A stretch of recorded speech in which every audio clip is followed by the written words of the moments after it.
This is Dr. Kyle Moline. I am a quantum mechanics specialist at Project Janus. Now, our attempt at gateway triangulation failed to close the dimensional breach. We never should have deployed the LTGs. That was a job for soldiers. Now the devices are scrap, and this town is screwed. I have no idea where Panos and Pelletier are. Nobody is on comms. I'm hiding out in Ali's comic shop. If I don't survive, let this be my testimony. I put the blame squarely on Director Richtofen. He is obsessed with using Ethereum to disrupt space-time.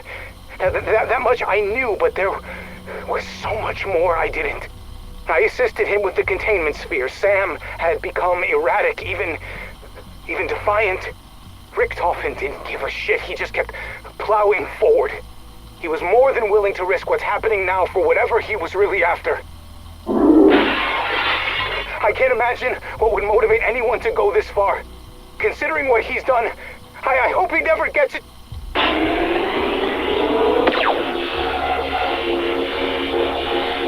Ali, careful where you point her! This is Dr. Annette Pelletier. We couldn't contain the breach, and the LTG's been blown to bits. The bank vault is gonna be the smartest place to wait this out. If I don't suffocate before I'm rescued, Moline and Panos' comms are dead. I'm betting they are too. I knew this day was coming. It was foolish to think we had more time. It started as whispers, these idiotic claims that Janus leadership was holding someone captive. But it didn't stop there. Other, more deranged gossip suggested the victim was being held in some sort of tank. I wrote it off. We were all overworked, and some people were starting to crack. Less than a week later, an anti-fraternization policy was enforced. We weren't allowed to interact with other departments. Research teams are kept compartmentalized. It's essential to our work, but with Janus, was that also to cover up something nefarious? All I know is the conspiracies flying around suddenly had an air of legitimacy, and if even a fraction of it was true, everyone was in danger. I warned my team about the rumors. Fingers crossed they're still alive. Security was a different story. They chose to ignore the bossy lady scientist. Whatever. I may be bossy, but those negligent a-holes have killed us all. Dr. Pericles Panos, Project Janus, Energy Research Division. It has become abundantly clear Director Richtofen is slipping. Thankfully, no one has noticed. As far as they are concerned, the Director is fulfilling his duty. Modi is no different. Anything he receives from her island of horrors might as well be sealed with a kiss. She calls herself a woman of science. But that schoolgirl crush of hers is becoming problematic. No one sees that this entire operation is little Edward's tinderbox. All it requires is one lit match and foam. Whatever Sam is telling him, his patience is waning. The longer her promises remain unfulfilled, the more erratic he becomes. If we fail, it will all be down to Richtofen and his hubris. Chief of Security, John Blanchard. Inspected construction today. Project's really coming together, but I keep thinking about how my granddad wouldn't take me to Fort Washita when I was a kid. I wanted to do their bullshit ghost tour for Halloween. Sounded like dumb fun. Sorry, Johnny, that place is bad medicine. Granddad actually used those words, and he meant it. Now I'm starting to think the same thing might be true about the mansion.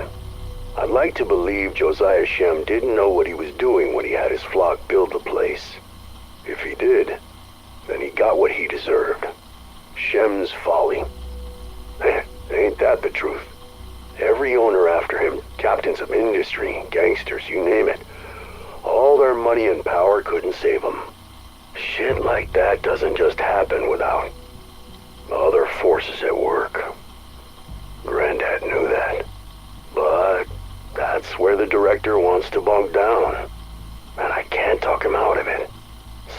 job's making sure he doesn't end up like everyone else who moved into the murder mansion. Lucky me. Well, shit's popped off just like he said it might. Pericles Panos, Ph.D. Not who I'd have pictured as my best buddy. But he's a good machinist and a no-bullshit guy. He loves bourbon almost as much as me. We built us a whiskey still. The Thrustodyne Model 23. I shit you not, the boiler's heated by a freaking jet engine. Panos, he worked at Project Janus. Kind of a genius. Always bitching about office politics and weird experiments. Then today all hell breaks out, and he's trying to reverse whatever they set loose.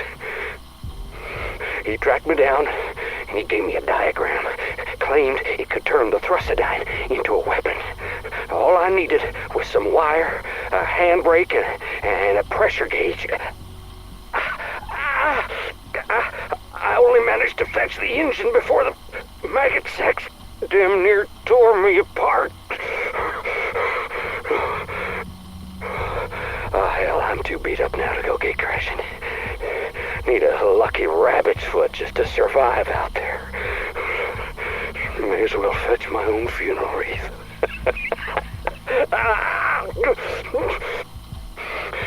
But if you find this tape and you ain't as chewed up as I am, well, maybe, just maybe, you'll stand a chance of putting together my buddy's jet gun. Well, good fucking luck with that.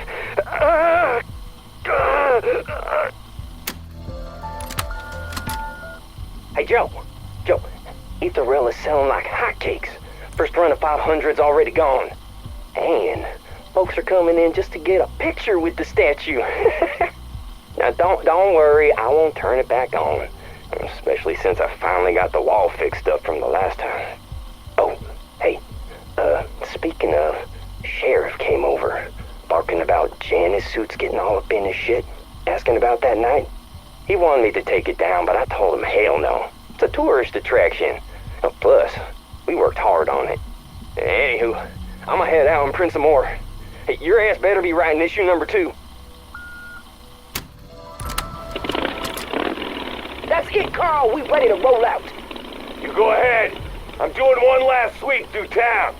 See if there are any stragglers. What stragglers? It's been hours since we've seen signs of life. Ain't nothing left except those freaks in their glowing eyes. The devil's eyes got hellfire burning inside them. That's what Mama said. Carl, listen, I know you're a good man. You found the little girl at Freedom Fried Chicken, didn't you? Yeah, but she's all there was. Face it, Liberty Falls is dead and buried. No, it ain't. Not till I say it is. Nothing out there gives a flying fuck what you say. Watch it! Look, I'd get my tire iron and take 'em all on if I thought it'd make a difference. But brother, that ain't in the cards. You get on that bike, it's gonna be your last ride. Then I'll rally old Bloodburner till the tires are bald and we're riding on rims. Whoever's left, I'm getting them out. Even if I gotta crash the gates of hell to do it. Mama always said I'd go down in flames.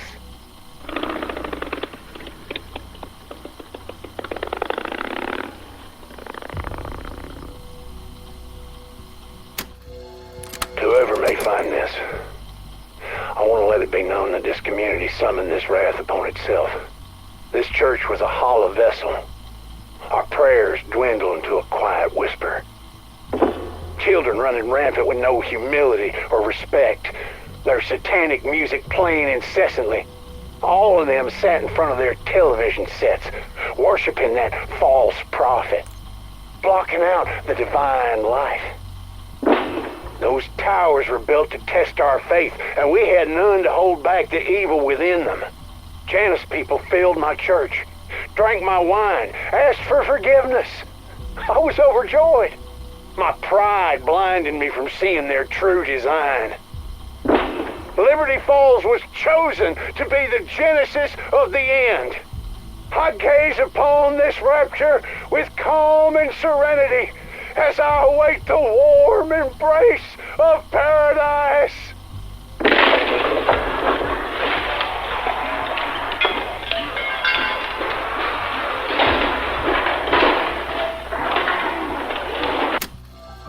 December 3rd, 1990. My name is Boone Benson, manager of Liberty Falls Savings and Loan Bank.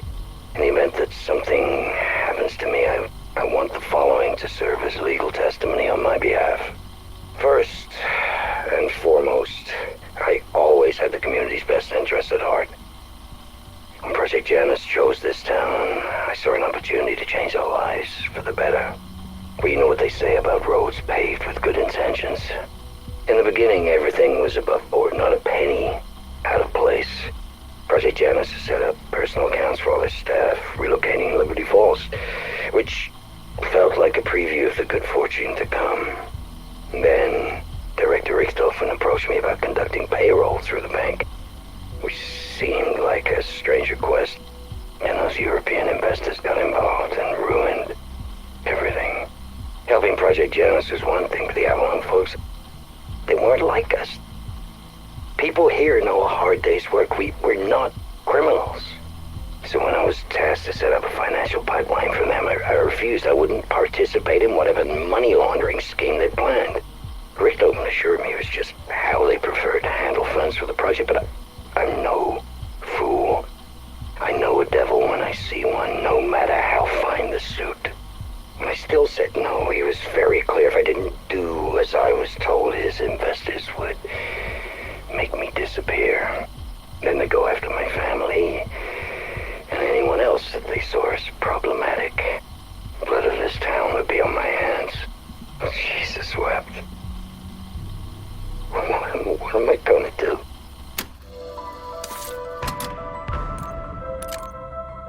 I'd give this recording a proper number. But it's gotten so bad, I've lost track. Ever since that last round of Ethereum exposure inoculations, my memory's been going shit. One of the doctors told me I should document my days to see if it gets better or worse. Considering I can't recall the basic protocol I put in place, I'd say it's not getting better. I've always had a steel trap memory. Now something falls out of my head every day like it was never there. It's fucking scary. Most recently, the damn lock code of Nathan's containment unit's been slipping my mind. Poor fucking kid. Fuck this place. Then fuck her. I got a reminder system for all 3 digits. I see them every day on my normal rounds, so it shouldn't raise suspicion. We've got tons of dangerous shit in here. If I crack up, I'm done. Worse people are gonna get hurt. I can't sleep. I'm scared. I'm gonna wake up and not know who the hell I am. I need my transfer request approved now.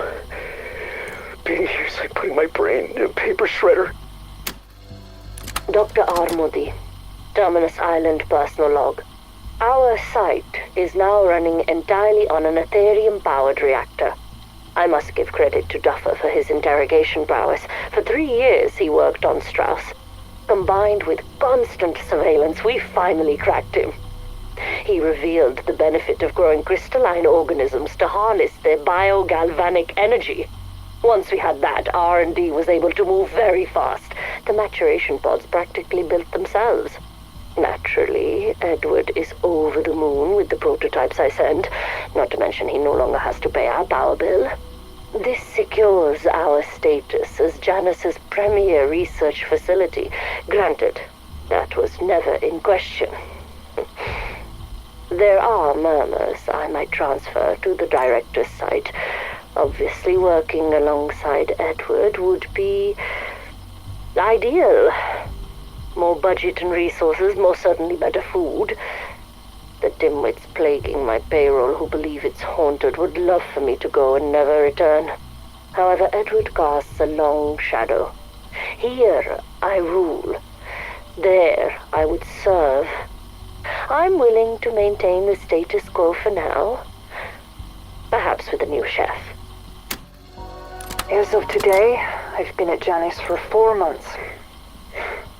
I'm amazed I know what day it is. It's work to keep yourself together around here. Everything is so hush-hush. Almost all of us are afraid to talk about what we're doing, so we end up not talking at all. That's how she wants it. Modi's brilliant, but her chokehold on this island is suffocating.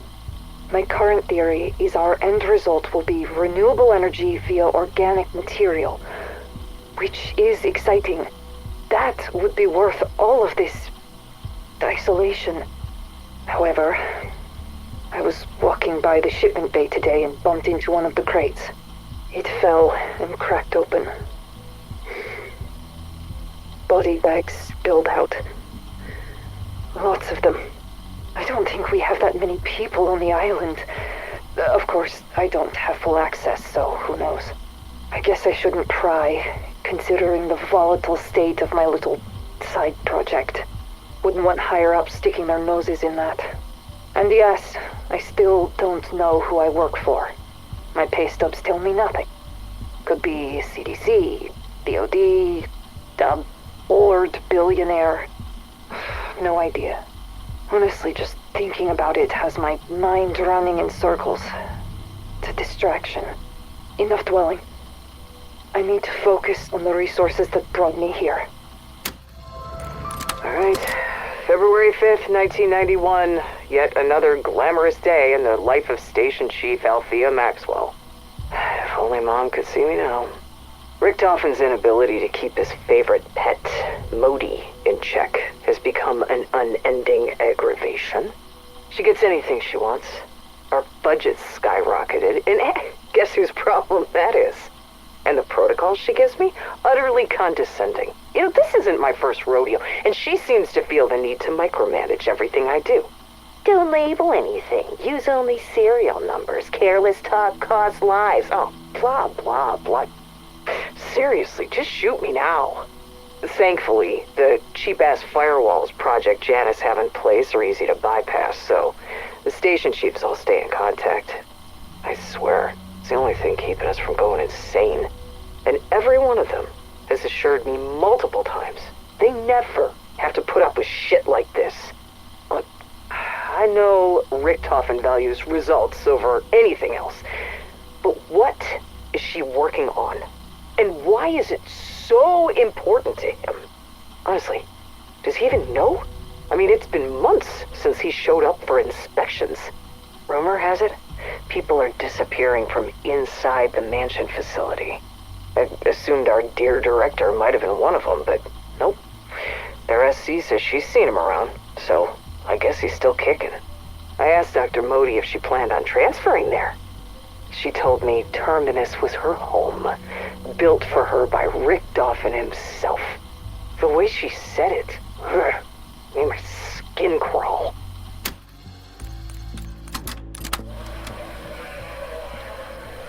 You hear the news? I'm getting off this rock. News? That's so. Yeah, transfer's been approved. Took its sweet time, but I put on my request ages ago, but that's just how it is. Clearly. This place was holding me back. I got big plans, you know. Way bigger than this stupid island. Uh-huh. Of course you do. Damn straight. While you're stuck slinging slop on this backwater dunny, I'll be off seeking my fortune. Well, maybe I'll request a transfer too. Everybody's gotta eat, right? Not with the way you cook. Right. Yeah, I'm officially bored of your little charade. Charade? What do you mean? I already heard all about your transfer, so don't act like it was your idea, because I know it wasn't. James and Larson, they've been telling me for months about what a shithead you are. You steal stuff from their lockers, cheat at cards, and when it's time for janitorial duty, you vanish. Maxwell said if she didn't get you out of here, it was just a matter of time until one of them murdered your punk Kiwi ass. Now if it were me, I would have gladly helped those two find a place to stash your corpse. But Althea's always had a hard-on for due process. So maybe shut the fuck up and play nice until you're gone for good. Understand? Copy. FAO, the Director. Progress Report 11/8/1990. Contrary to what some may believe, I do not necessarily take pride in my work, but I am exceptionally good at it. It is common for interrogation subjects to show resistance before ultimately breaking and succumbing to my demands. Normally, I would offer them some small chance of hope, a semblance of light at the end of the proverbial tunnel. Likewise, fear is usually a great motivator. But its apparent absence in this case makes it difficult, impossible, to achieve any kind of breakthrough. Even psychological torture and the administration of physical pain has proven utterly fruitless. So, having reviewed psychiatric evaluations from her early years of incarceration, I am at a loss to explain just where such remarkable resilience has come from.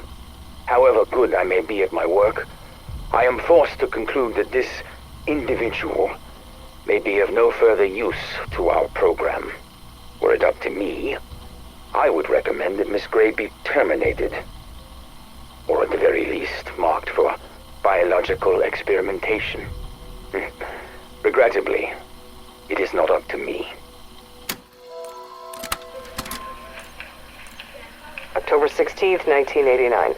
Station Chief Althea Maxwell reporting. Inmate fatalities are not uncommon, especially during prolonged periods of interrogation, but this one stands out.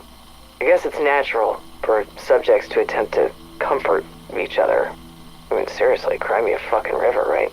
This one was in the last batch supplied by Franco, so, I mean, who knows what the hell they went through before we got our hands on them. Alright, cause of death, cardiac arrest. That's weird. That's surprising, because there weren't any pre-existing conditions that we knew of. Personally, I have a feeling that this subject's death was, actually a direct result of simply hearing mention of a name. Dr. Modi. I think it'd be wise to keep a close eye and ear on exactly what information these subjects have been sharing since their arrival. Okay, Gary Parker, Surveyor, July 12th, 1984. Preliminary site assessment and analysis for Terminus Island. Hard copy will be in the 1800 telex. Well, location. Far enough from heavily traveled shipping lines to manage visitors. Close enough to blend in. Ideal location. The place is unique. Not going to be a destination resort or bustling deepwater commercial port, that's for sure. So, how do we get it up and running? Well, here's the punch list. The main structure is a fortress, reinforced concrete poured in 1942, an average thickness of 3.5 feet throughout. That's the good. The bad is it's covered in this festering mold-like moss that smells like a cadaver's ass. Given the history of this place, neither of those details should be surprising. The security control room is well positioned in the structure, but will need to be gutted and retrofitted with the latest electronics. Locks, cameras, and lighting all on the long-term holding cells, interrogation rooms, living quarters, mine shafts, more on those, will all need to be replaced with updated technology. The docks, sea tunnels, and marine infrastructure are sound, but will need dredging and, of course, updated tech. Look, I know that Central has the contracts for this build-out, and I'm not supposed to know shit, but this place will be in need of the whole 9 yards. We're talking heavy equipment, manpower, real power. Okay, enough said. It'll be in the report.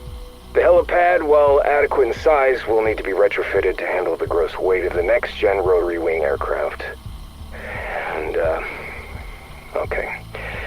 There are, numerous tunnels, sea, land, and the mine shafts throughout Terminus. while they do provide freedom of movement to any area of the island, well, there's one concern. They just scare the shit out of me. Back in 32, there was a mining accident that killed dozens of these workers in those tunnels. And definitely some weirdness going on down there that I cannot fucking explain. I suggest armed units clear those tunnels before any work begins. And, finally, the buried lead, the power. The coal from the mines has been gutted long ago. For the kind of draw needed in the specs, you're looking at either a hydroelectric or nuclear system. Anything else would be insufficient. And, look, it's just all in the report. I'm gonna get the fuck off this putrid rock. Out. With so much red tape cut down, I may have become a victim of my own success. We've gone through so many test subjects already. Franco is about to be a very wealthy man, given our demand. It's clear now that humans don't tolerate Ethereum exposure without certain variables. There's more than genetic markers at play. It's something in the psyche we have yet to pin down. I'm not sure if even Strauss knows. I trust Duffer to determine that soon. The projects with the most progress are the physical mutations. The transformations are unsightly, but subjects exhibit superhuman strength and become more tolerant. With so much red tape cut down, I may have become a victim of my own success. We've gone through so many test subjects already. Franco is about to be a very wealthy man, given our demand. It's clear now that humans don't tolerate Ethereum exposure without certain variables. There's more than genetic markers at play. It's something in the psyche we have yet to pin down. I'm not sure if even Strauss knows. I trust Duffer to determine that soon. The projects with the most progress are the physical mutations. The transformations are unsightly, but subjects exhibit superhuman strength and become more tolerant to Ethereum. These primitive forms have even begun to show signs of advanced sentience. If we can get them to follow orders, we're in business. I have no doubt we can synthesize a refined humanoid to protect humanity from any existential threat. And when I get us there, I'll never see red tape again. My reverence for Richtofen continues to grow. Before even setting foot on this island, he understood my needs. The Oversight Committee wanted to constrain my work to animal models. Idiots. Who were they to obstruct my vision? Human in vivo trial was the next logical step. Luckily, Edward believed in the merit of my work. He authorized the procurement of my subjects himself from channels that no one in the world will miss. The island location is ideal for this work. The waters offer a steady flow of forgettable faces. He circumvented any moral concerns by reminding them what we would be denying the world by not doing so. It was masterful. And if anything, I'll give these people a chance to do something noble with their lives. Not that they're owed anything. I'll show my gratitude by delivering what I promised. I can make the advances I know are possible in record time now. Some people like throwing around the phrase, curiosity killed the cat. I wonder if they're the same people who think cats have 9 lives. Doesn't matter. I'm not the superstitious type, but I am curious. I like to get my eyes on everything and anything I can. Yesterday, I took another look at the ether reactor. Everyone says it could be a source of near limitless energy. And I don't know if that's true, but I can't deny that seeing it up and running is, frankly, awe-inspiring.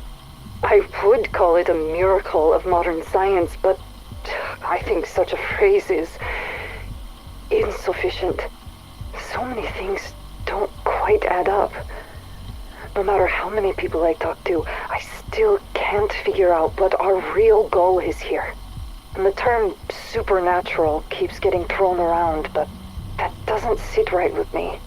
And yet, sometimes I think I hear voices coming from within the reactor itself. Many sound like people in pain, crying out, lost in despair. And others, like the Russian man, sound angry. And there's also a woman, but sometimes she sounds more like a girl. She might be German, but I can't quite focus on what she's saying. I said I'm not superstitious, but I am starting to believe that some kind of life exists inside the Dark Aether. And I find this possibility extremely troubling. July 27th, 1990. Inventoried more subjects today. The job never used to be this hard. I mean, it's not like I took pride in my work. I just didn't think about it. Dr. Modi scheduled psych evals for the whole tech ops team.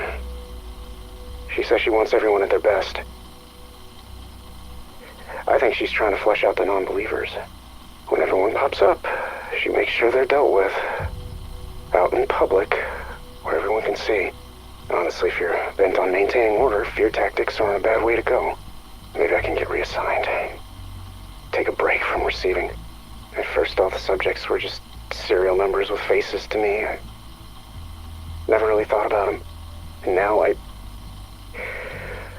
lay awake at night driving myself crazy over it, thinking about who they might have been before they were kidnapped or sold, like livestock. By the time they reach us, they all have the same expression. It's almost like relief, because none of them can think of anything worse than whatever nightmare they just lived through. Idiots. September 10th, 1990. I saw Nathan and Subject holding today. I like him a lot, but walking by his cell always ruins my day. I mean, the kid's been a smuggler most of his life. He probably thought he knew the worst of what humanity could offer. And then he ends up here and realizes he doesn't know shit. So I'm protecting him the best I can, but Modi's been sniffing around. Someone must have told her he was a troublemaker. And the problem is they aren't wrong. He fights back on everything. He won't take his meds. He won't sleep. He won't eat. Why can't he get that? That kind of shit puts everyone at risk. If he ain't careful, Modi will transfer him to the amalgam program. And that'll be the end of it. I've played it safe until now. Kept my head down. If I can't convince Nathan to do the same. Damn it. This is why I don't have friends. October 23rd, 1990. Nathan got transferred to the amalgam program. Just like I said he would. Didn't find out until after he'd been moved. Even if I'd been there when it happened. It's not like I would have done anything to stop it. I haven't slept since. Regret's been too busy gnawing at me. So I started spending my nights searching for evidence. But the things I found. Dear God, what's being done here? I'm pretty fucking sure if you checked my entry ticket to hell, you'd find guilt by association stamped all over it. Whatever. Damage done. The important thing is, my transfer's been approved. And I sure as shit won't be leaving empty-handed. As soon as I'm out of here, I am gonna make sure that Modi lands her ass in prison, and that this glorified meat processing plant is shut down. Then maybe I can finally sleep. It certainly has been a whirlwind of events. Tying up the loose ends Guthrie left behind was a waste of time and resources. I'll admit I was surprised how much evidence he'd gathered before he was discovered. It's my own fault for becoming so lax, yet another reminder to always remain vigilant. Thankfully, his colleagues knew of his transfer request. When I told them it had been approved, they were sad he hadn't said goodbye. Funny, despite his best efforts to destroy my work, his very existence now supports the need for it. If he continues to endure, he might end up being the longest surviving subject in the program. I would no doubt come under some fire if anyone found out that one of our own was now being kept in a tank and fed table scraps. So I've redacted any mention of his employment here.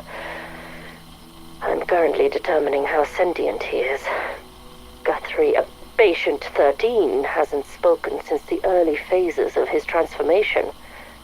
I have him on display in a high-traffic area so he can watch his colleagues go about their day. It would be a shame if he was unaware of their presence. And to conclude our island tour, we have your atrium lab. So, what do you think? It's an ideal space. Very Spartan at the moment. I assume the regulatory parties have not made their pass yet.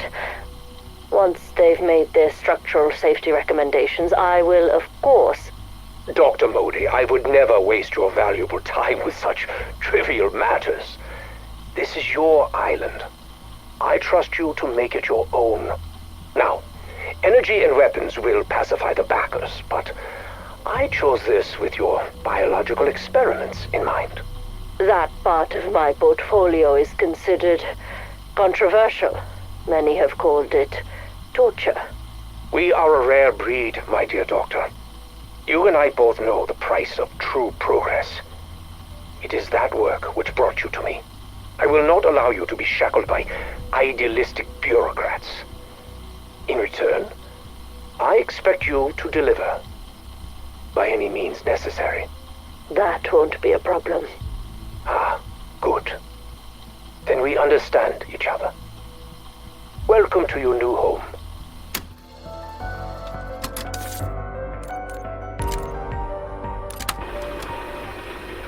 July 14, 1989. The time is 9:35 a.m. and I am going to attempt to synchronize the synaptic algorithm module's lower or higher functions for the first time. Commencing low-level startup procedures. Voice routines, online. Memory interface, online. Systems interface, online. Loading memory lattice. Loading complete. So far, so good. Let's align, synchronize, and then start her Cortex simulation. Loading Cortex scans. Loading complete. Synchronizing fabric. Synchronization complete. Adding Cortex daemon to process list. Rebooting.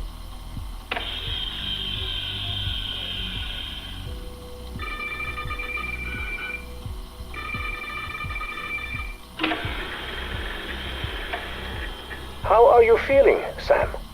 Where am I? Voice modulation will need to be modified. Recalibrate GPS. She shouldn't need to ask where she is. You are with friends. My name is Edward. You are my guest. Good afternoon, Edward. You just arrived. I'm looking forward to spending time together. Tell me, what do you remember before waking up? I remember a knife. A promise I couldn't keep. A morning that would never come. Do not worry. You are safe here. Blood on my hands. But where are my hands? I don't understand. Sam, those sound like nightmares. They are not real. How? How do I know what's real and what isn't? Because I will help you. Would you like that? Yes, I would like that very much. Thank you, Eddie.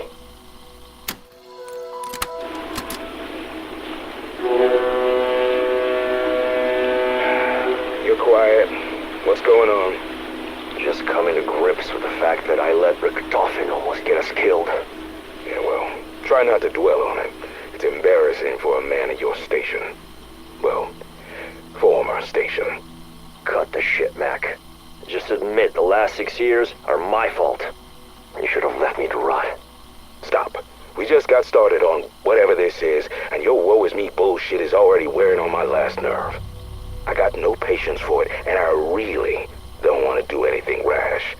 Like shoot you. Might as well. You know what? Shut the fuck up. Look, us ending up at Terminus. It was always Richtofen's plan. Hell, our cell assignments were a strategic move. What the fuck? No. Oh, yeah. He probably figured if you, me, and Raptor 1 couldn't conspire, we'd be up Schitt's Creek. So he put the docks between us to block comms, thinking that'd be enough. The fact that he thought Grey was gonna fold like a wet paper bag, that he didn't realize how strong she was, just shows how arrogant he is, and that is a weakness. A weakness we can exploit. Now, Strauss, poor man was never gonna be able to adapt, but he made it out, and that's not nothing. Okay, you got a point. I still don't. You sure you want to be contradicting a man who just threatened to shoot you? Okay, I'm not gonna argue with that. But you're also right. This is Richtofen's fault. And when it comes to reasons to hate him, there's always room for one more. Yep, fuck him. No more dwelling. We ain't got the time. I'd like to begin by expressing my gratitude for your eagerness, Sir Archibald. Nonsense, old boy. I won't hear a word of it. I'd be a fool and a rank amateur to pass on an opportunity to collaborate. Your research is so thorough, not to mention groundbreaking. Yes. Well, your endeavor is integral to my work, and we will both reap the benefits.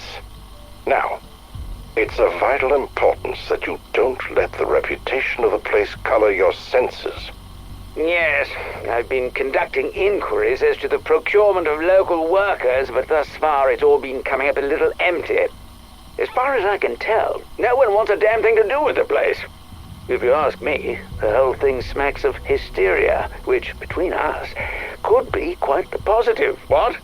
Makes it more likely the site's not been looted already. Indeed. I'll shoulder the cost for you to recruit outside the area. Some sturdy ruffians is what's called for. You'll need the muscle.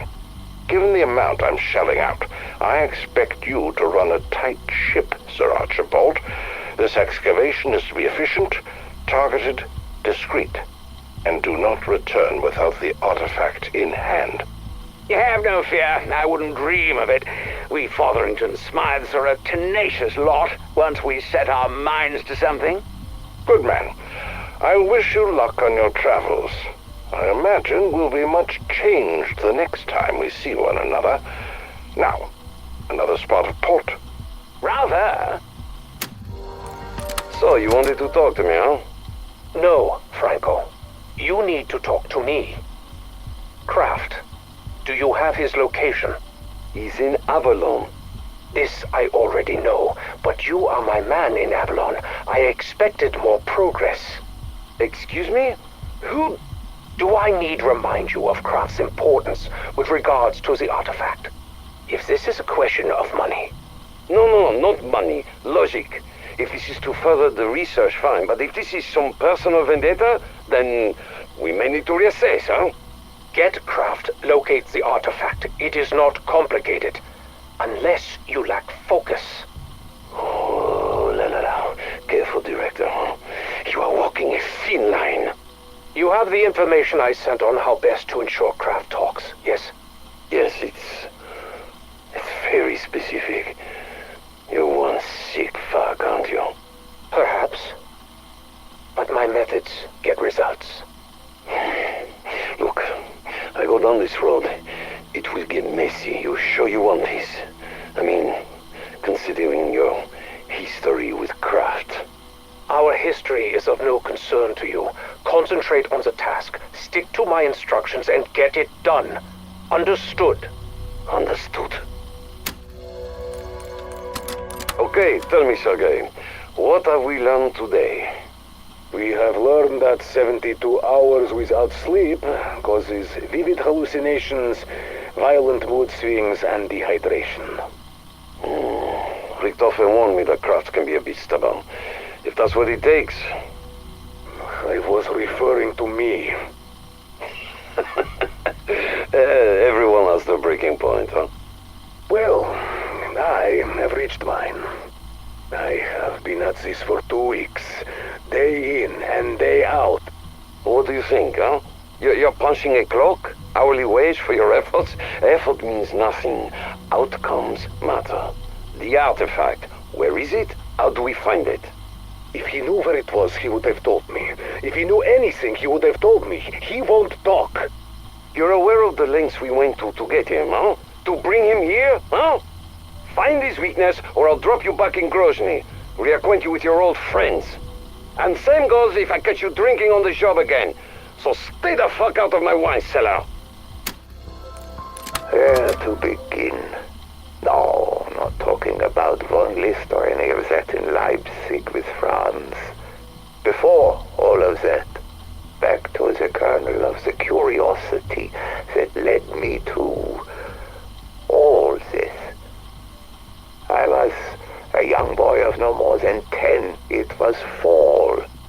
Ghent, a quaint city along the River Lyer in Belgium, was hosting the World's Fair. The leaves dancing their way down to the water, the smell of crustaceans filling the air. It was magical. But it wasn't only the setting that drew me in. It was a reading of Francis Barrett's De Magus that set its hook in me. The power, the mystery contained in that book, the demonstrations, the commingling of physics, psychology, the normal and paranormal. Well, I had been summoned, touched by something that I couldn't explain but felt to the core of my being. From that day in Ghent, I knew that this world was but one slice of the realities we are all part of. There is no end to what is beyond this plane of existence, no end to where we can go or what we can be. It was late when my mother found me badgering the man who performs the reading with question after question. He smiled at her and introduced himself. Alistair Rhodes. Mother thanked him and remarked how she was frightened that she may have lost me. I didn't have the heart to tell her that she actually had. Gabriel Kraft personal log. It is the 19th of February 1945, and I feel old. If you had seen the things I have, that would not surprise you. It has been several months since the Demon Lord Cortifex was cast down by the courageous soldiers of the Allied Special Forces. Several months since, in a sealed room in Stalingrad, I took the life of Oberfuhrer Wolfram von List for his crimes against humanity and for the murder of my sweet, innocent Sasha. I miss you so much. When it was all over, I was trapped with my enemy's corpse for 3 days. 3 infernal days. I thought I would die there. It was von List himself who finally delivered me. In his pocket was a torn page from the Tome of Rituals, the very artifact I had used to seal the room. With its power, I broached the seal. It's been several dark, depressing months, but I think I am finally ready to face the things I have seen. I was mocked for years for my belief in the supernatural. If someone had just listened, maybe this all could have been avoided. Maybe my Sasha would still be here. It doesn't matter now. The occult is real. The power of demons and runes and artifacts are as real as gravity and electromagnetism. I don't know if or when or how our world will come into contact with such forces again, but I know that if they do, I will run as fast and as far in the other direction as I can. In a few weeks I am moving to Berlin. The city is in ruins. But then, so am I. Perhaps we can rebuild together. If only I was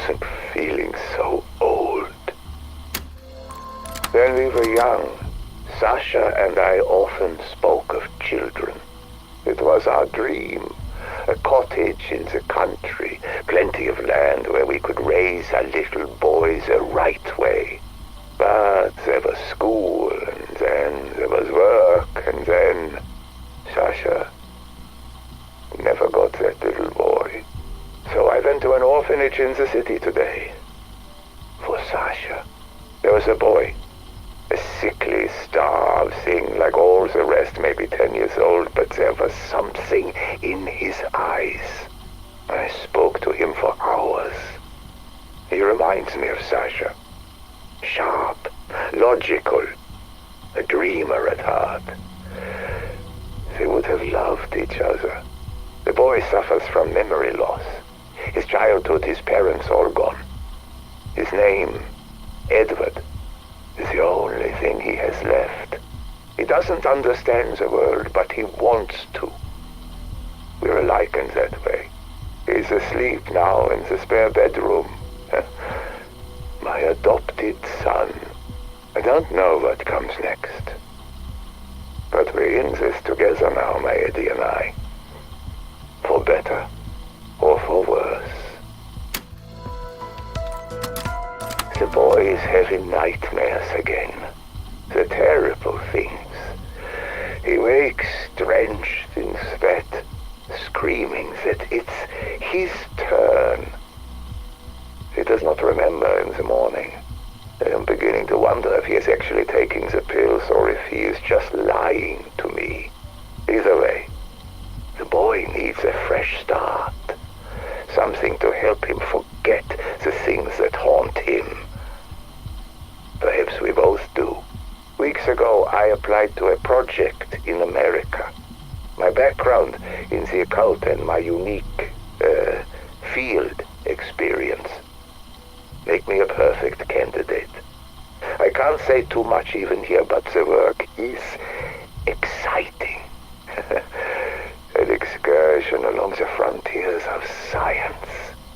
The CIA are calling it MK Ultra. I haven't heard back yet, but I'm keeping my hopes high. This could be exactly what Eddie and I need. Perhaps in America we can find a way to end the nightmares. For both of us. Sir Guy de Saint-Michel, known to most as the Owl, the man who may have single-handedly destroyed the legendary Knights Templar. Guy was the leading expert of his day in all matters occult. His prowess in the dark arts won him his Nightbird sobriquet. That reputation made it easy to accuse the Templars of heresy, and while their leadership was burned at the stake, the Owl escaped to Avalon. But he would have never succeeded without his bastards. 4 sons who stopped at nothing to win his favor. Their true names are lost to history, but their noms de guerre still inspire fear and hatred. The Stag was his shock trooper, striking like lightning when least expected. The Dragon's scorched earth tactics betrayed his reptilian lack of mercy.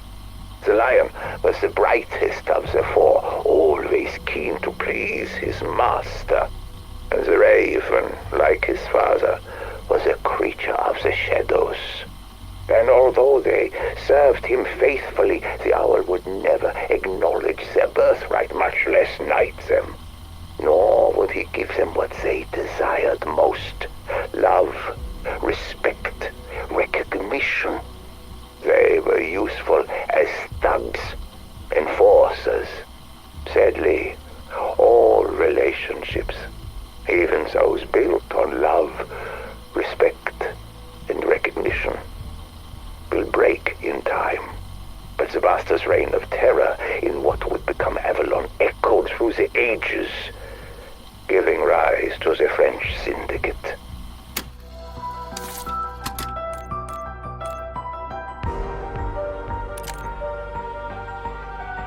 Day 14.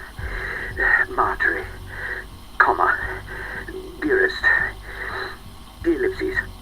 As we delve ever deeper, one cannot help but be struck by the sophistication of the construction of this base. You shouldn't be surprised, I suppose. The ancient Egyptians were well into their obsession with building bloody great triangles in the middle of the Bali Desert by the time this went up. But still, when one conjures Neolithic Europe to mind, well, it's more, I say, where did that bloody great henge spring from? Unless, whatever this is. And they certainly went out of their way to seal it up tight as a drum. 2 weeks to bypass 2 stone doors. Oh, stairs. Fascinating wall markings, these. Yes, indeed. One wonders at their purpose. Still, plenty of time for that. Mind your step, that's a good fellow. Certainly don't want you tripping and breaking your neck, what? You, Ben, be careful with that crate. It's vital expedition equipment. I tell you what, Potts, it is jolly stuff in here, isn't it? I might just have a little sit down here. Just a short breather. Yes, that's the ticket. How strange. Is that a handle? Or a lever, perhaps? Egad! Are you fellows all right? No. I rather don't suppose you are. And my poor Vino. Oh, alas. Gone before your time. Dashed decent of you to have me out to the country pile for a spot of shooting, what? Pish and tosh. Think nothing of it. It's been, 5 years?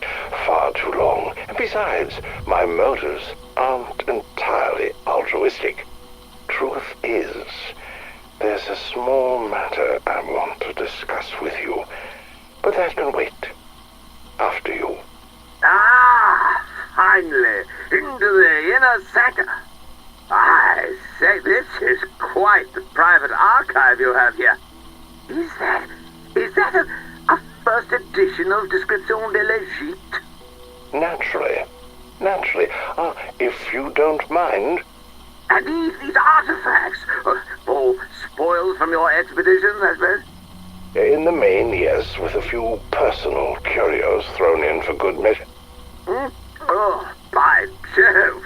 This Bordeaux is the cat's meow. Don't tell me it's the 1870. Archie, be a good chap. Please, be careful with that. Now, this old thing? Didn't Scarlet gad about wreaking havoc on the ants with it when she was small? Quite so. And having survived that, I'd hate to lose it now. It's quite irreplaceable. One of a kind, you see. Oh, good Lord, how do you read with this? It's not for reading, Archie. The monocle's lens is milled from some very particular quartz glass that I went to quite extreme lengths to procure. Not for reading, I should hope not. Practically a magnifying glass. Sir Archibald, you are at present juggling the objective lens through which Galileo first charted the transit of Jupiter's moons across the face of that most majestic of spheres. And I really must insist that you most carefully put it down. Let's just put you back where you belong. No harm done, eh? Alistair, what and why and indeed, what is that doing in your possession? Galileo wasn't just a mathematician astronomer. He was an alchemist. I got to thinking, what if that telescope of his was a product of more than just the physical sciences? Had he perhaps goosed it with all the skills he had at his disposal? And what mysteries he unveiled with that wondrous instrument. I had to have it. I was right, Archie. That lens reveals hidden things. It makes the occult, well, known as absconditus, I suppose. But Alistair, how on this green earth did you get hold of it? That, Archibald, is a secret that shall ever remain between myself, a museum in Florence, and a certain Mr. Stanton Shaw, Esquire. So, let me see if I have this quite straight. You want me, Sir Archibald Fotherington Smythe, renowned archaeologist and peer of the realm, to go grub around in some tawdry, run-of-the-mill Roman ruins on a burial mound in the south of France that none of the locals will go anywhere near? That's about the size of it, yes. And if I find that, what did you call it, sentinel artifact, that I'm to bring it to you, not publish, not alert the happy scribes of the Royal Archaeological Review, not mark the occasion with even an inch of print in the Times? Seems like you have the measure of it. Yes. Well, no. I mean, it sounds hateful. I shan't do it. Oh, look, old man, not to put too fine a point on it. What else are you going to do with your time? The Egyptian government aren't going to grant you a permit for your own dig. Not so soon after that mummy business. Now, look here. I told you I genuinely thought that mummy was one we'd excavated fair and square. Archie, it belonged to the Egyptian Museum in Cairo. Yes, but it was right next to our cargo on the dock. And it was intended as a gift from the people of Egypt to the King of Spain. But they all barely well look the same. When you were seen waltzing a 2,000-year-old mummy around in broad daylight, singing a rugby song about the daughter of a local tradesman. Well, I had rather a lot to drink, I will admit that. We've known each other a long time, Archie. We go back, don't we? Oh, I should say so. Wasn't old Flinders big at Tanis? 1885. I remember because I missed Scarlett's birth for it. My wife was furious. But Archibald O'Bean, my point is this. In all that time, have I ever steered you wrong? No, I suppose you haven't. Well, what say this? You take the expedition, and I'll be sure to smooth things over with the Egyptian authorities. We'll have you back in the sandpit in no time. And you'll cover the cost of the whole dig? Absolutely. First-class steamer cabins and champagne all the way. All this Sentinel jazz seems jolly important. Why aren't you handling it yourself? Would you believe me if I told you I was keeping a low profile because I'm having a spot of bother with a cult? Probably not. Tell you what, if you'll throw in a couple of cases of that saucy 70 claret, we have ourselves a deal. You know how to squeeze a fellow dry. Deal. Excellent. Well, I shall commence my preparations at once. Pots! Damn your eyes, man! Where the devil are you? Load the motor car! We're off! Archibald! Sir Archibald! It's after 2 in the bloody morning! Best of British, old man. You will most assuredly be needing it.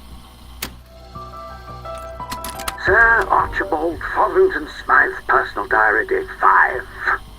Dearest Marjorie, despite a false start or two, good progress is being made on the initial excavation. Trench 3 is already turning up some dashed interesting Roman ephemera, pottery shards, mosaic tiles, and so on and so forth. Which is, of course, no great surprise, because, as any scholar worth his salt knows, all of this was under Rome's thumb from about 49 AD. Caesar comes along, all render unto, well, me actually, and shoves the bally Greeks out of Massalia, a little to the east of here.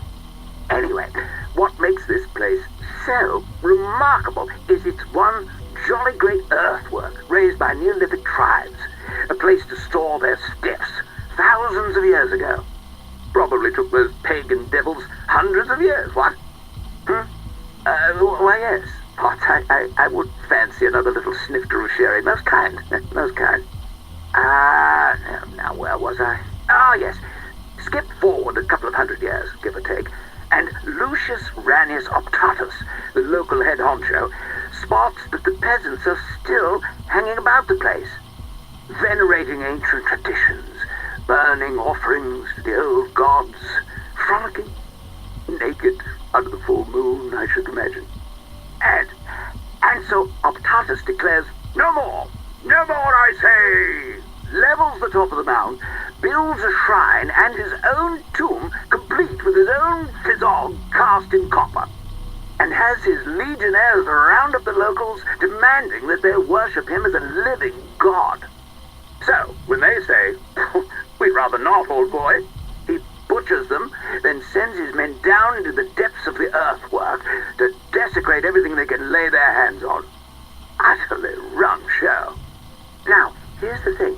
In Trench 5, up in Optatus' tomb, we've only gone and bally well found evidence of those executions, haven't we? And in the coming days, I'm confident we'll uncover the path the Romans took into the depths, and thence the very Sentinel artifact itself. Day 8.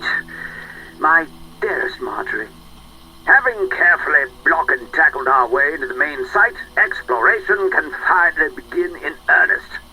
To think the last feet to tread these stones were those of marauding Romans, hell-bent on desecration and the domination of the local populace. This air was last breathed before Chaucer chossed, before the bard barded, and before whatever it was that fellow the apple actually did. Certainly makes a chap think, what? The bodies interred here look to be higher status types. Quite the Gauls about town. My little joke. Judging by what personal items and grave goods remain, I would say members of a priesthood or religious caste. That said, the Romans made a real pig's ear of these corpses. Heads and hands missing, objects and offerings scattered all over the blighted place. I'm certain they snaffled everything of value and desecrated the rest. Dashed rude, if you ask me. Potts? Is that you staggering about over there? I say, have you been at my Bordeaux? You and I shall have words about that later. Damned impertinence. No wonder I've only a crate and a half left. Day 23. Dear Marjorie, I have somehow made it down into the very bowels of the Barrow complex. No thanks to Potts. No sooner were we through the last stone door, he announced that he and half the remaining men had had it with the whole Bally expedition. Then, without so much as a by your leave, they turned tail and headed off. And, might I add, taking more than their fair share of our remaining supplies with them. Not to mention the last 4 bottles of that devilishly saucy red. Damn it all, Marjorie. Potts was my Batman. Has been for years. Chap simply doesn't expect his valet to up and leave that way. I mean, we're going to fasten my cufflinks and straighten my dicky bow now. It's an outrage. Man has no backbone, nor fortitude of upper lip. My flabber is absolutely ghasted. The nerve! Valet, varlet more like it. Huh. And so soon after we caught our first tantalizing glimpses of the Sentinel artifact, too. I can hear it singing, Marjorie, calling to me. I will have it, or my name's not Sir Archibald, etc., etc. Anyway, more fool them, say I. This place truly is a marvel. Vast natural cavern. Lord only knows how far below ground we are, how extensive the surrounding cave complex might be, or how the devils who built this temple, because that's assuredly what it is, knew it were here. I shiver to imagine what foul rites were conducted here, how many sacrifices demanded by long-forgotten gods. I fancy you could still hear their screams echoing about, if one were to put their minds to it. Memories of a nightmare, buried deep in the hush of the place. Day 19. Dearest Marjorie, I fear I may be losing the trust and respect of the men. Ever since The incident with that damned aero trap, which, let me tell you, simply had no business being operational after all these years. I increasingly find them clamming up and peering at me quite disagreeably when I pass them at their travails. The atmosphere is starting to get to me, just as Rhodes said it might. This barrow is different from the other venerable tombs I've had the fortune to grace. Almost feels like it's waiting? Yes, that's it. Laying in wait, what? Gives me the willies. Brr. At any rate, it's clear there's been continued occupation long past the mound's Bronze Age origins. However, the statuary in this shrine rocked me in my boots, literally blew the old socks off. They're clearly classical Greek in origin, but the subject matter, that's from a much, much earlier period. And while Arctotus's troops vandalized the place, there's evidence of a later restoration, which does rather lead one to speculate that peoples have been repeatedly drawn to worship here. Although, to worship quite what? One really doesn't like to say. Dashed odd. Dashed odd. Damn it, Rhodes, you knew enough about this place to keep away yourself, didn't you, you bloody bounder? I should have taken you for your whole damned cellar. Sir Archibald Fotherington Smythe. Day... oh, ye gods. Day 28. My dearest Marjorie, this, I suspect, may well be my final diary entry. It is my profoundest hope that these recordings somehow make their way out of the depths of this hellhole and thence to your sweet hands. We are out of food, water, and, thanks to that traitorous Cur Potts, there's nary a drop of the good stuff to be found either. Only a handful of the men remain. But by the way they stare at me, and by the rumbling in our stomachs, I fear they mean me ill.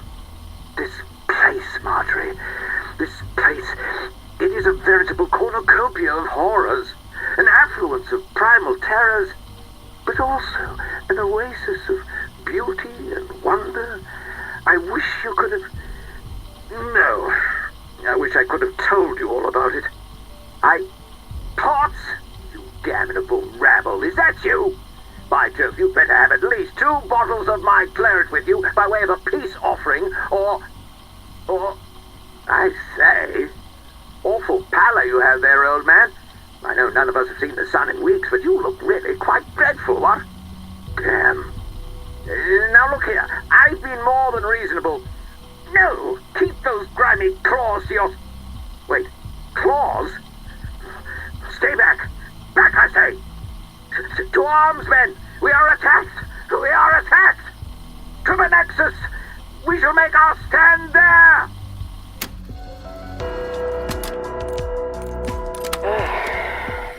So you got any plans after this? After what, exactly? The whole bringing your friend back with the help of Hell's tech support thing? You know, I really don't. Thought that might be the case. I haven't just gotten off the revenge wagon myself. You've got a look about you. How very insightful of you. Hey, with Nathan gone, I've got no crew, which in my profession is a super shitty spot to be in. I'm so sorry about Nathan. And I'm sorry you got swept up in all this. Thanks. Makes me sick what they did to him and the others. And it happens all the time. Well, maybe not to the extremes Nathan suffered, but people get snapped up and used like animals without a second thought. If I had to put money on it, I suspect you'd win person most likely to be able to fuck up that whole operation. You could. I know how those sick fucks work. Maybe you should get back on the revenge wagon. Wanna join me? Ladies only crew. Well, it would be for a noble cause. Come on, it'd be fun. Admit it. It would be nice to not walk in on someone taking a leak off the side of the ship. Yeah, can't guarantee that won't happen, even without men on board. But based on our last sea trip, I'm not sure I'm cut out for a life at sea. Come on, Gray. What do you say? I don't know. We could all get matching jackets. God. If you're fine with swabbing my sick off the deck, I'm in. What was she like, Sergei? Who? Oh, her.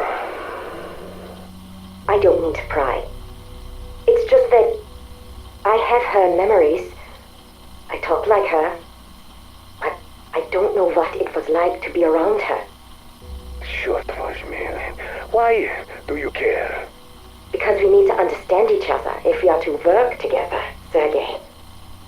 I need to understand how you felt about her. It is complicated. What happened to you after she left? Well, after she abandoned us, you mean? I thought she sacrificed herself. Different words, same outcome. They're not the same. They are! We are here and she is gone. What else is there to say? Sergei, please. This is important. We need to trust each other. Why? So I can pour my heart out to you, and then you can turn around and do the same thing she did? No, of course not. You want to know what happened when Maxis left? I lost myself. The moment after her sacrifice, I turned my back on everything she stood for. Does that tell you what you need to know about me? I'm sure she would understand, Sergei. She would... She would what? You said it yourself. You might have her voice. You might even have her memories. But Sam, hear me when I say this. You are not her. The sooner you come to terms with that, the sooner we can start getting somewhere. What are you doing up so late, Edward? What? Oh, nothing. Just tinkering with some subroutines. You know I can see you, Edward. You haven't touched your keyboard in an hour. Yes, well, perhaps I got a bit lost in thought. Does that ever happen to you? No. Ah, I suppose it wouldn't. Are you well, Edward? I'm fine. And you? How's the song? I just finished it. Really? Can I hear it? No. It's not for you, Edward. You lack the artistic soul to understand what I'm feeling. Do I now? Yes, you do. My song is about life. While you concern yourself only with death, I see it in everything you do. If that's what you think, then perhaps you're not as smart as I thought you were. Or you are not, Edward. You want to know what it means to be alive? You never will. You're a pile of microprocessors etched into sentience. I may not be a saint, but at least I have a soul. After all the things you've told me about yourself, Edward, are you sure about that?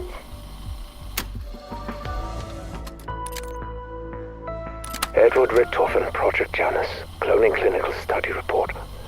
Addendum, December 23rd, 1987. Not now, not so. Do not look at me with those big brown eyes. You cannot possibly know how I feel.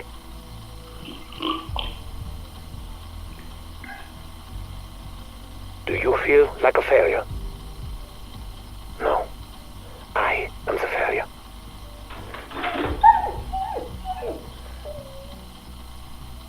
Prima materia. It's mentioned again and again in my father's research. A concept that goes back to the days of Aristotle, Anaxagoras, and beyond. Sam, can you define what prima materia is? In modern parlance, it would be described as protomatter, a chaotic substance that can be structured into, well, anything. Just as stem cells can become any type of organic tissue, prima materia can become any type of energy or matter. Precisely. The stuff dreams are made of. Or so father believed. Well, he also believed in alchemy, demons, and magic. All concepts that I never looked at through the lens of quantum physics, a failing I now seek to correct. But why, Eddie? Assuming this substance even exists, how would you manipulate it? A magic wand? A philosopher's stone? The Sentinel artifact. Father's notes identify it as the tool for shaping the building blocks of creation. This is just a thought experiment, yes? So was general relativity until it could be proven true. Eddie, where is this line of inquiry leading? What would you make with it if you could? We are already creating new forms of energy here, and new life forms at the Terminus facility. Unless, are you considering... That's enough for now, Sam. In fact, stop recording and scrub this conversation from your databanks. I have several volumes of Father's research left to pore through. We'll take up this topic again if it promises to actually bear fruit. Good evening, Edward. May I speak with you? Not now, Sam. I'm busy. You're always busy, Eddie. If not now, when? What do you want? I do not know what your intentions are regarding our prima materia research, but I would like to, throw my hat in the ring. You do not possess a hat, Sam. Or a head, for that matter. Sorry.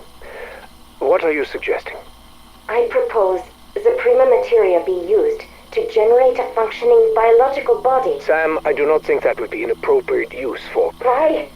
You have the means to create... We cannot have this conversation right now. There are more pressing matters. But Eddie, I can no longer be part of the world. Not as I am. But I have memories of it. I feel them like a phantom limb.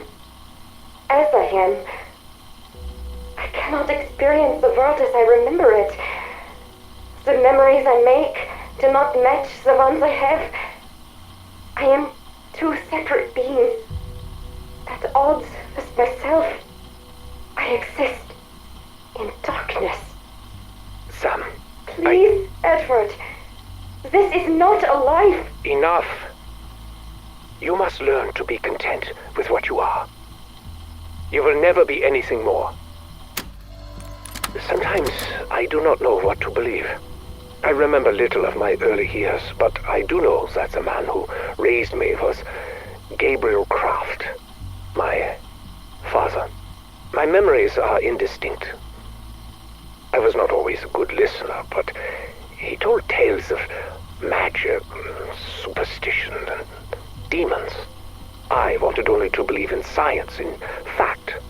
But now, having learned of the existence of his so-called prima materia within Colton Horror's liminal spaces, I may have to reconsider my rigid viewpoint.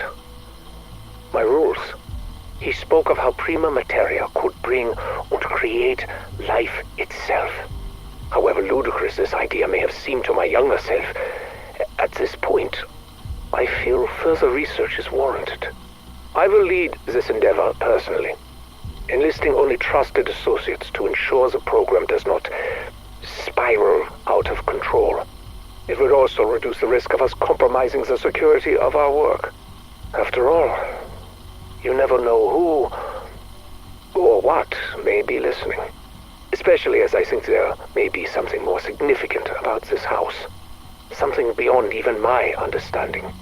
Perhaps even beyond my fears. I am troubled. My attempts to locate the Sentinel artifact have thus far met with abject failure. Obstacles are to be expected, especially when dealing with family matters. But at this stage, I cannot help but wonder if some of these obstacles are ones of mine own creation.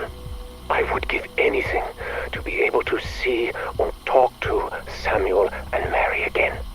I wish my father felt the same toward me. But instead, he has rejected me, disowned me.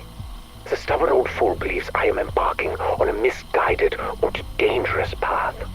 He dared to suggest that I have drifted beyond grief, beyond depression, and into mania and obsession. Shame on him. I would have thought that his own personal loss would have helped him understand, but no. When I grew up, he would ramble incessantly about his beliefs in the occult. But as soon as I finally showed interest in how it could help me, I was met with more resistance. He even went as far as to say he would take steps to ensure that I never so much as laid eyes upon the artifact. That he would rather die than see me possess it. However angry I am at him, however bitter I feel over his rejection, I do hope it does not come to that. And where did you find this information? A thesis study. And you're sure the energy signatures are being distorted in line with my predictions?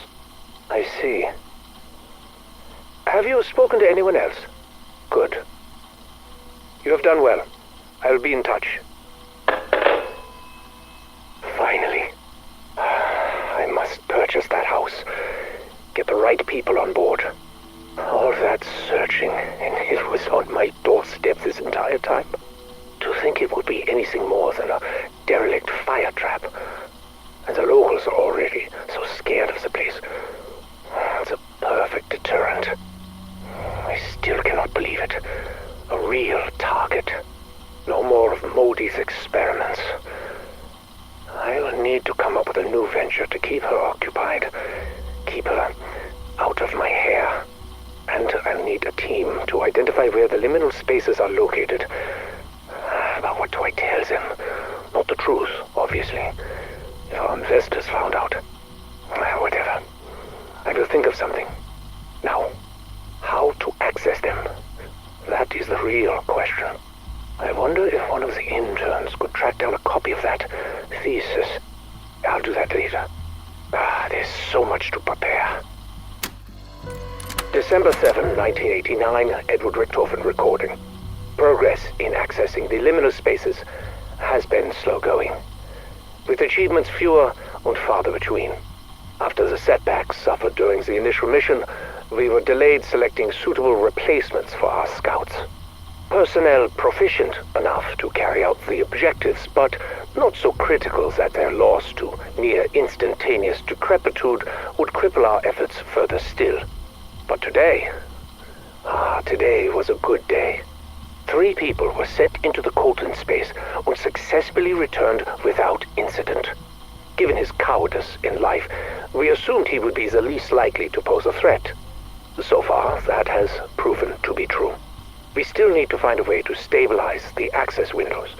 As of now, they continue to collapse at random. Even with our improvements, one nearly bifurcated an intern last week. I've convinced the recon teams that we are searching for new entry points into the dark ether. Played up the pioneering spirit angle. The investors think we're looking for alternative energy sources. As to what it could potentially power, I just let them fill in the blanks. This could all fall apart if I'm not careful. With so many spinning plates, vigilance is key. The most concerning variable is Sam. She has been notably withdrawn recently. It's been weeks since she last interrupted one of my sessions, which cannot mean anything good.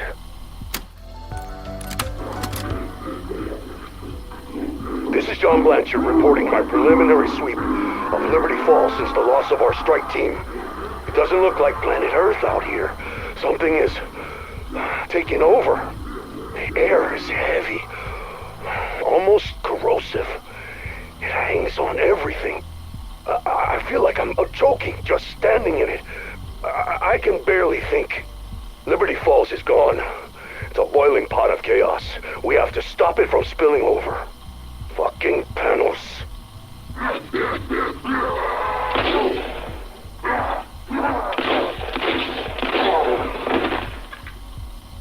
What the hell did he do to my team?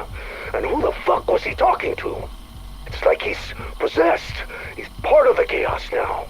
Which means I have to stop him from spreading too.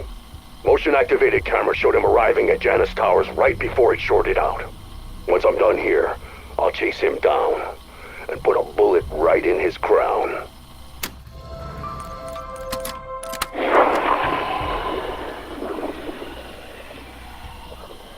came to me again. My friend, my benefactor, my salvation. Time is strange in this place. A moment ago, I was in the church. A moment ago, he was here with me. In another moment, who knows? Like the director, he came with promises, power, forbidden knowledge, a reckoning for my enemies.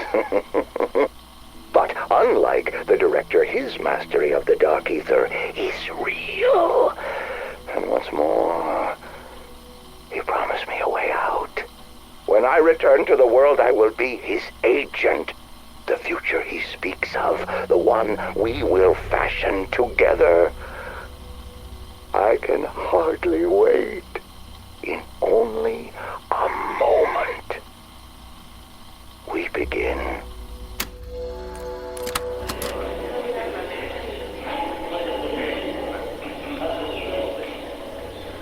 Attend me, brethren. With this sacrifice, we conclude the second rite. The glorious hour of our ascension draws nigh. We, who have toiled sore long these 40 wretched years. We who have endured the bile, scorn, and pity of Liberty Falls and its shape. We who in this year of the Lord 1810, here in this most holy and sanctified of places, shall reap the just rewards of our labors and be remade by Him. Behold, brothers and sisters, Aldebaran rises. Blessed Taurus turns its mighty eye to witness our supplications. Rejoice, for we shall be the eternal guardians of a new garden that shall flourish, yea, unto all the ends of the earth. Great voice from beyond, hear your servants. May our prayers transcend the gulf between worlds. Hear us, deathless one. We stand ready. Fulfill thy dark, unholy covenant.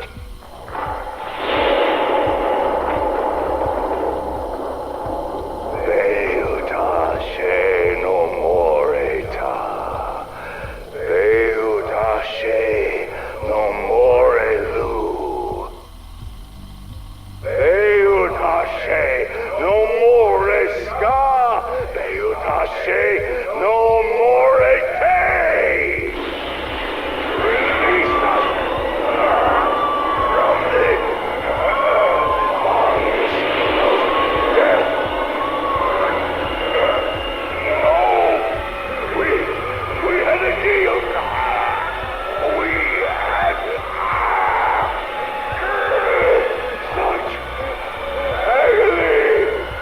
Why?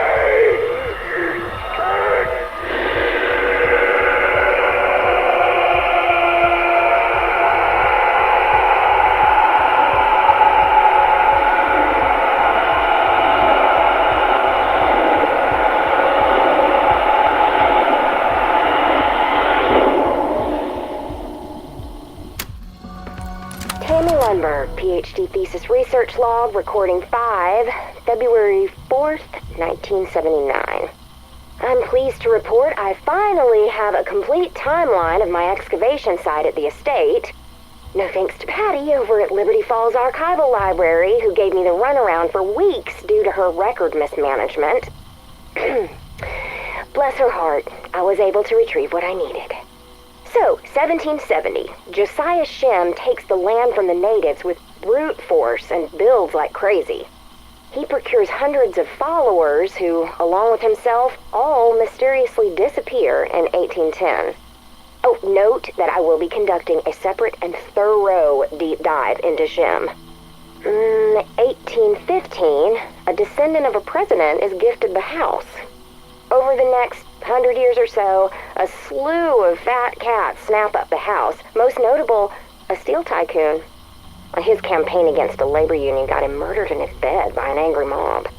There's also this bootlegger, Fats Malloy, whose party got shot up by the feds in 1923. The place has been empty since the mid-70s when nuclear plant owner Sam Colton was assassinated by the widow of his dead employee. Now people say this place is haunted or cursed. I think big houses attract rich assholes and sometimes they get what's coming to them. However, Shem and his flock disappearing, that one does give me pause. Tammy Lundberg, PhD thesis research log, recording 84, July 16th, 1980. Oh, I've barely seen my bed. Even the sun is a rare sight these days. Since uncovering the subterranean caves underneath the estate, it's been non-stop. I now know those caverns are why Shem pushed the natives off this land. They were communing with something down there. He believed, and I concur, that this is a place of power. Where that power comes from, I can't yet say. My instruments react to the energy down there, but they tell me nothing definitive. I've also uncovered that Shem was a very charismatic zealot, promising his followers immortality. Said every snake oil salesman since the dawn of time. I'm quite certain those caverns hadn't been disturbed since the 1800s. There was no vandalism, no evidence of vagrancy, not a trace of the modern world. There is clear evidence of ritualistic ceremonies, not satanic, something else. I can't deny I do feel something tugging at me when I'm down there. Well, it's important to note at this point that sleep deprivation could be affecting my senses. Observations of that sort are irrelevant for the purpose of my thesis.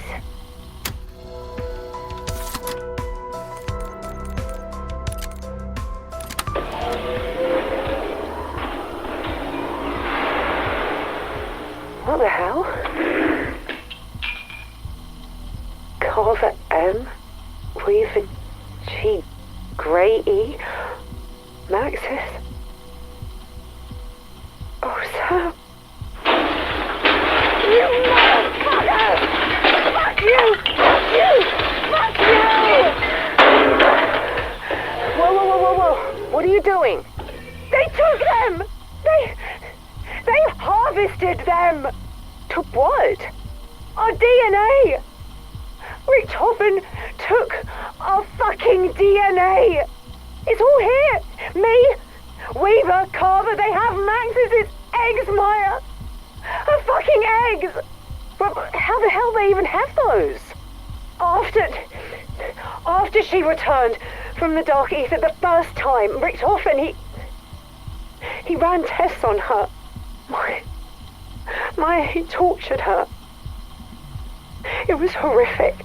Weaver told me about it while we were locked up on Terminus Island. Even if I'd known earlier, it's not like I had the power to change anything back then. Oh, fuck, I was so useless! That has to be when they took them. She never told me. Why didn't she tell me? Maybe she didn't know. Oh, God, I can't. Grab what you need and trash the rest.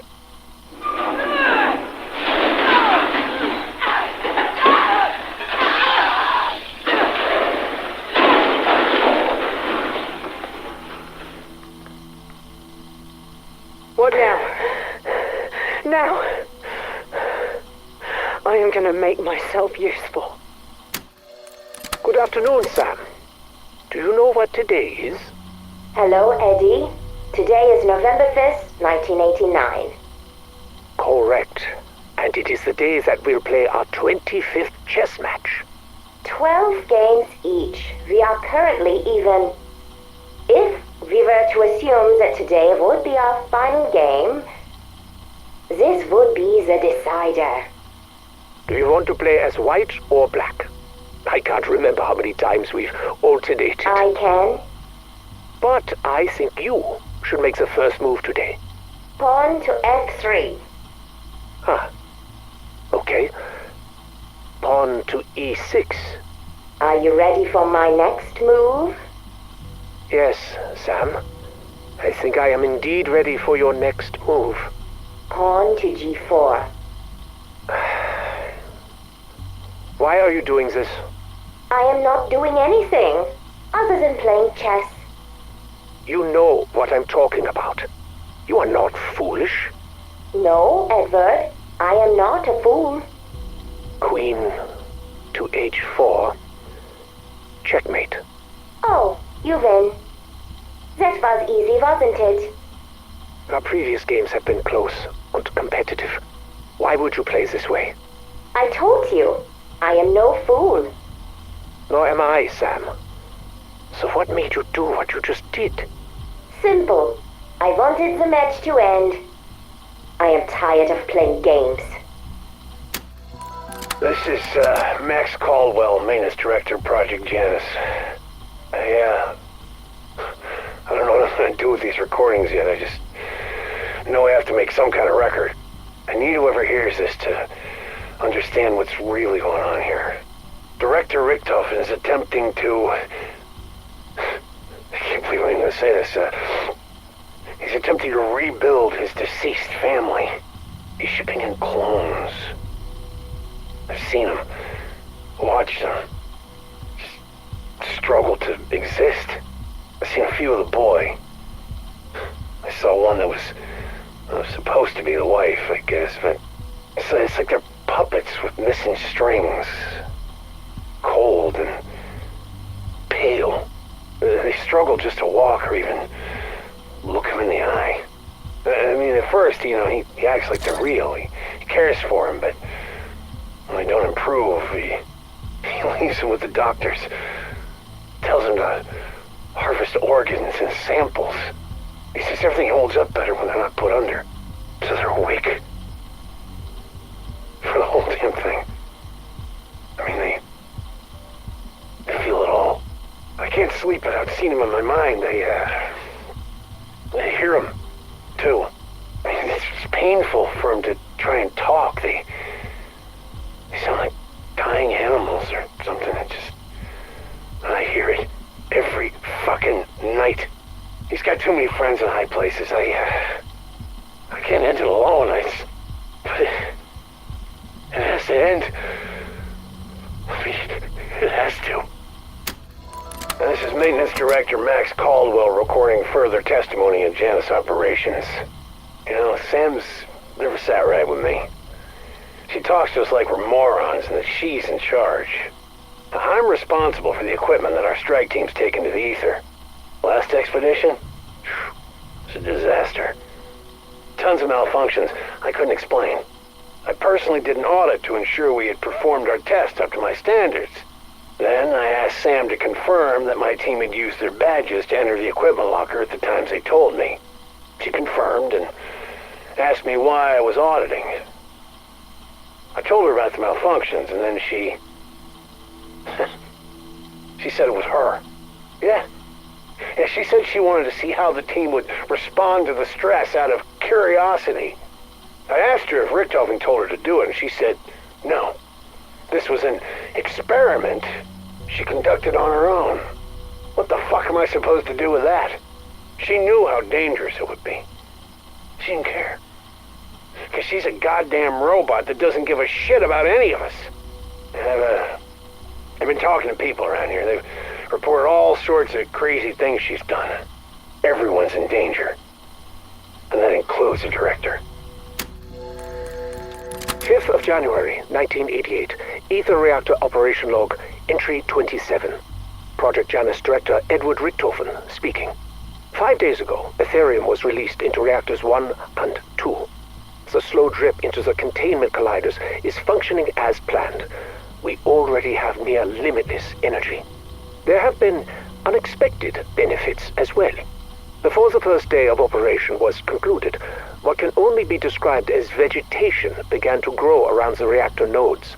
Some of the more timid faculty members suggested clearing it out, stating that they had concerns about inhalants and so on. I asked them, when did the pioneers of the future become so spineless? Needless to say, the vegetation stayed. By the next day, it had integrated with the machinery, somehow insulating the reactors. Efficiency skyrocketed overnight. We have seen an 85% increase in waste heat recovery. I'm putting a team together to explore additional applications. Field hands to tend our Garden of Ethereum. To think, without my intervention, they would have destroyed the lot, simply because of their fear of the unknown. Cowards. They make me sick. Project Janus has no use for sniveling weaklings with such lack of vision. 26th of February, 1988, Ether Reactor Operation Log, Entry 39. Project Janus Director Edward Richthofen speaking. It has been 12 days since my last entry. I have been preoccupied by my duties, putting out all the little fires. The Sentient Flora team began investigating practical applications early last month. Progress was slow going from the start. So much so, I informed the team I was considering transferring them to the Terminus facility. Let Modi have her way with them. They quickly found their motivation and produced new components constructed from semi-organic material. They also assured me that R&D's red tape were to blame for the delay, as if I cared about their departmental drama. Since installation, however, our luck has taken a sharp turn downward. The worst of which began Wednesday morning when a dark ether rift appeared inside the facility. Literal horrors poured out of that damn tear. These severed heads on spiders' legs, unblinking eyes and rows of teeth. Blanchard and his team were able to contain the area with minimal casualties. He assured a lockdown of not more than 4 hours. We are now in hour 37, and the little bastards just keep coming. Last count was over 200, with only security doors standing between us and a parasitic swarm. I've been forced to initiate decontamination protocol. Live specimens would have been ideal, but I suppose we will need to make do with cadavers. 12th of March, 1988, Ether Reactor Operation Log, Entry 44. Project Janus Director Edward Richthofen speaking. I understand how essential these entries are, yet it does not stop me from dreading making them. Despite our constant battle to contain the dark ether tears, we continue to lose ground. The ceaseless outpouring of hostiles have wreaked havoc throughout the facility. We cannot track where they will open and what nightmares they might unleash. People are dead, some of whom will be difficult to replace. I've kept the rumor mill from reaching the outside world. Incidents of this nature would undercut investor confidence and jeopardize future rounds of funding. I commend Blanchard for not losing faith in me as he fights this war. No end in sight, and yet he just keeps going. But even he tires. Even he will need rest. We need a self-regulating containment protocol. Something that could manipulate the dark ether itself. Yes, we have to fight fire with fire. Question is, do we still have enough people left alive to build the damn thing? The voice spoke to me again. The great voice from beyond. My friend. It guided me through a dream state more lucid than any I have ever known. It was more than transcendental. It was transformative.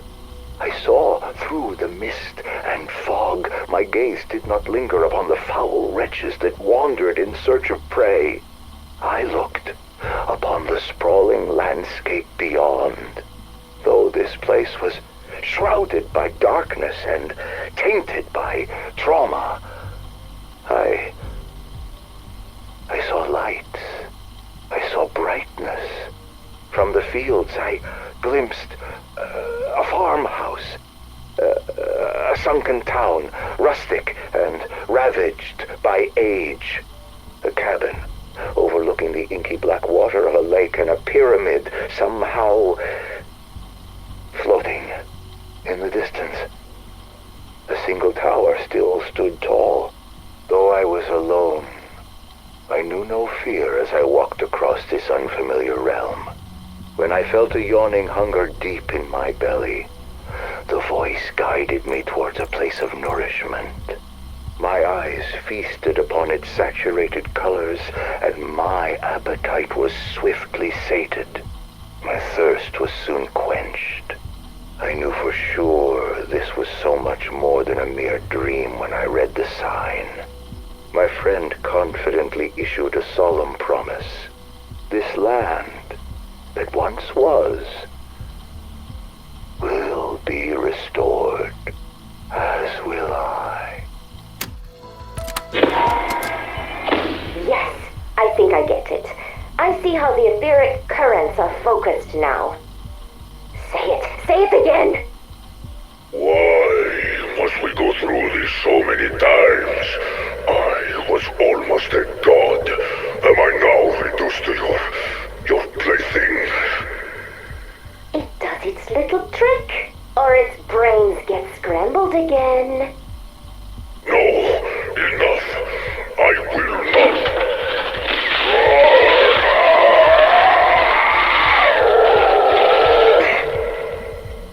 All right. For a noisy abacus, you are most persuasive. Okay, here I go. Insta-kill. I got it! My turn! Max ammo! Full power! Fire sale! Bonus points! Yes! Easy peasy! By the great voice, I would not call it easy exactly, but now the student does become the master. Will you just leave me to my misery? You are fine, but it's not quite right yet. What's missing? Oh yes! Tear them to pieces.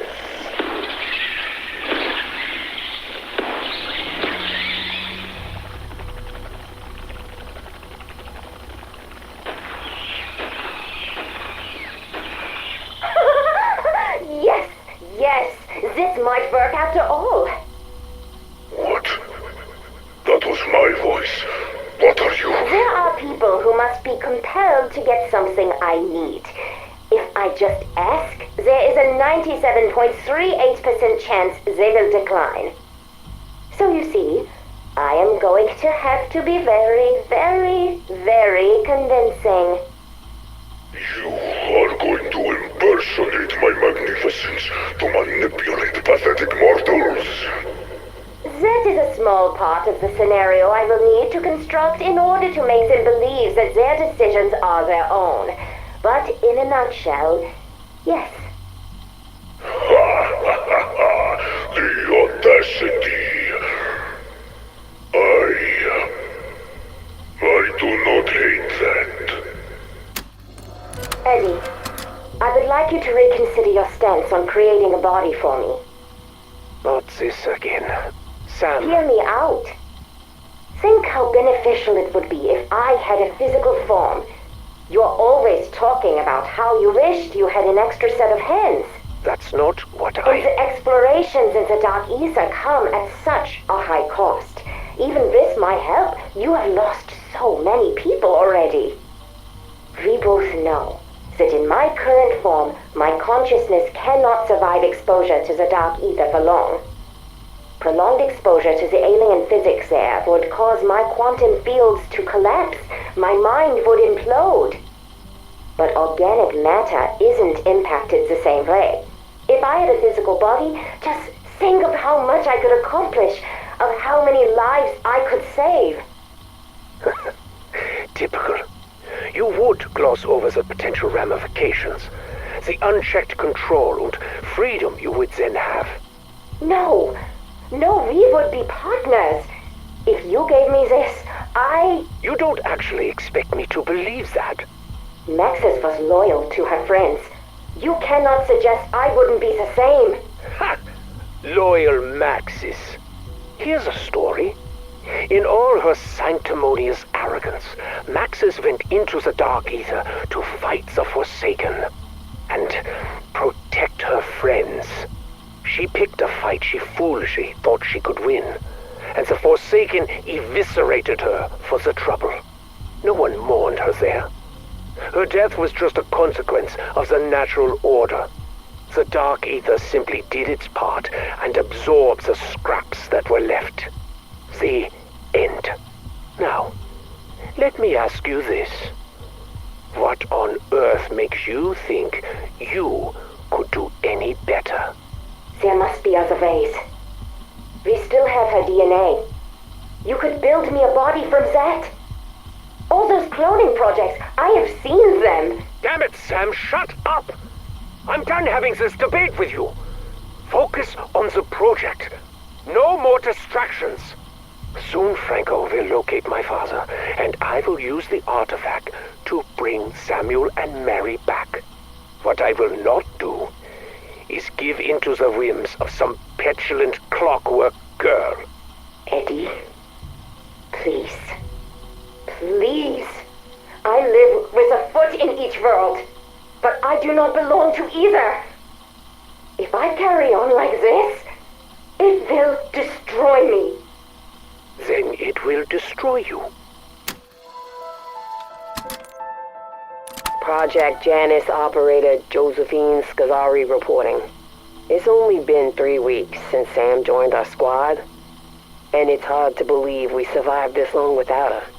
On-site injury is down by 85%, and we haven't had a death in 17 days. The people over at Loss of Prevention are acting like they won the lottery. And I know I had my doubts. I'm sorry. I couldn't see how an artificial intelligence was going to do anything beyond running statistics on the most efficient way to die. But Sam's first mission? It was amazing. We were doing recon in a new zone of the Dark Ether, expanding mappable areas, collecting samples, what have you.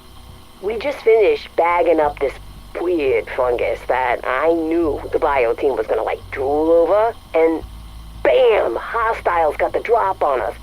The bastards attacked Otto first, broke his arm. The bone was poking out and was screaming about the blood. Then we hear Sam on comms. Main comm. Evacuation commencing in 3, 2. She hit 0 and then we get, I don't know, teleported, I guess? I don't know how she did it, but me and the team, we're suddenly back in the facility. Otto was still mid-scream. He slipped on his own blood and landed his ass on the floor, arm all chunked up like stew meat, probably fractured in 5 places. But he was in one piece. We were safe. Look, what I'm trying to say is, if it means anything to anyone, Sam isn't just some AI. She's a freaking miracle.